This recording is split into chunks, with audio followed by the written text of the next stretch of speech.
You're a good Lammy, aren't you? Herman's Lammy. Yeah.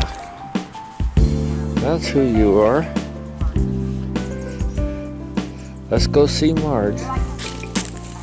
She likes Lammies too. Come on.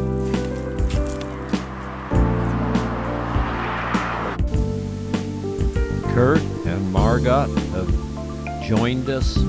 They're from Germany and are over here on vacation. We're going to hike some trails and do the beach. We're having a hearty breakfast of sausage and eggs.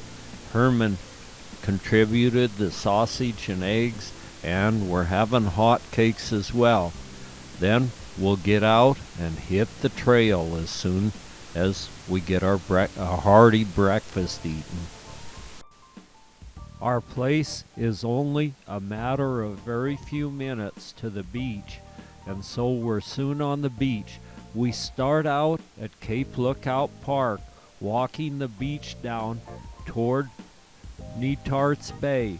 We'll walk down the 5-mile sand spit, only not quite all the way.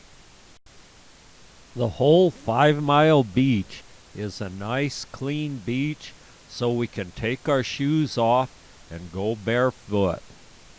We're soon out of the reach of most people, and so we can dress the way we feel most comfortable down here now. And we're on the beach, so we spent the rest of the day on the beach, and the next morning we're up early and we're going to hike out the Cape Lookout Trail out to see if we can find any of the remains of the World War II bomber that crashed here in 1943. It was a B-17 Flying Fortress, a 4-motor job.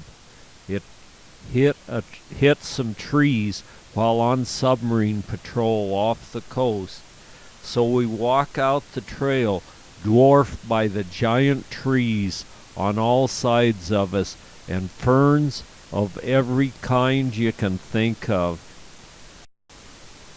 After a short hike out on another beautiful day, we can look in the top of some of these old spruce trees and see the licorice fern growing in huge clumps right up in the twisted limbs that the winds of Cape Lookout have formed in these spruce trees.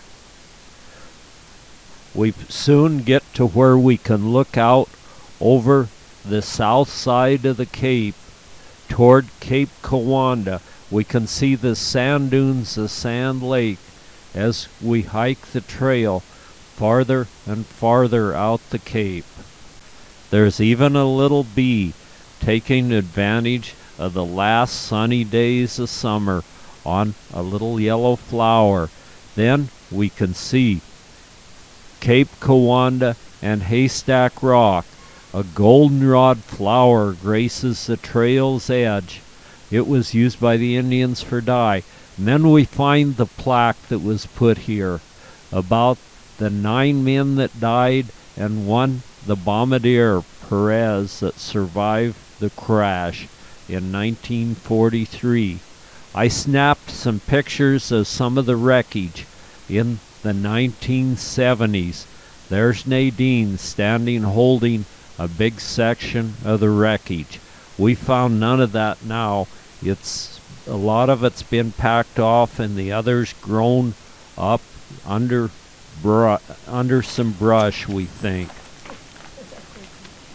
We continue out the trail till we get to a point where we're about on top of a sheer cliff, 400 feet above a roaring sea. We can see a few rips out at sea, and there we can look over the north side of Cape Lookout toward the Three Arch Rocks. We continue out the trail. We can see the Netarts sand spit where we walked out the day before. Then we finally reach the end of the cape. We're 400 foot above the sea.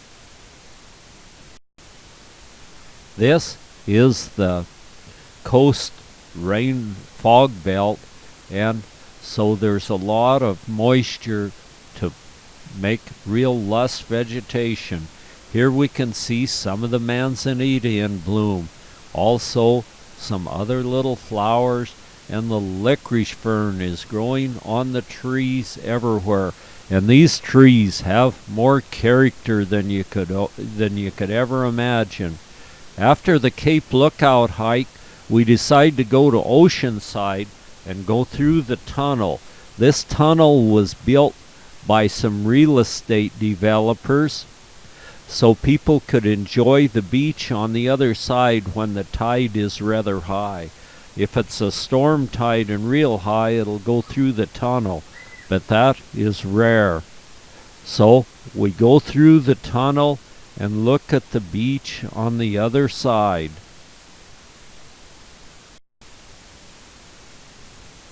The beach is kind of rocky and a little hard to walk on, but we'll make it. And then when we get toward the end of the beach, we see all these rocks sticking up. These are sea stacks right ahead of us, and the Three Arch Rocks are just offshore beyond us. We don't see a tremendous amount of birds this time of year, and there's a big colony of sea lions live out on one of the rocks out near the Three Arch Rocks, but we weren't able to see any of them this time of year either. We can see the rows of houses and condominiums at Oceanside that have been hung on the hillside. Next, we go to Cape Meares Park to see the lighthouse first. This lighthouse was built in 1890, and the lens was shipped around Cape Horn, hoisted up here with a hand winch, and here it's set for all these years. The lens was hand ground in Paris, France, and is a priceless artifact, but some senseless vandal has shot into it. They've repaired it some, but we could still see some bullet holes in it. From up here we can get a fairly good view of the Three Arch Rocks and Pillar Rock and Pyramid Rock that stand offshore in the spring. These are all important bird nesting spots. Next we'll check out the giant octopus tree, and we'll walk down the trail a little ways and see if we can find the old machine gun emplacements that were here during World War II. And then back home, and it looks like those sheep are out again. They're checking us out to see if we've got a bit of something for them to eat. But we've got to go now, so Marge will sweep the place out and we'll be ready to go in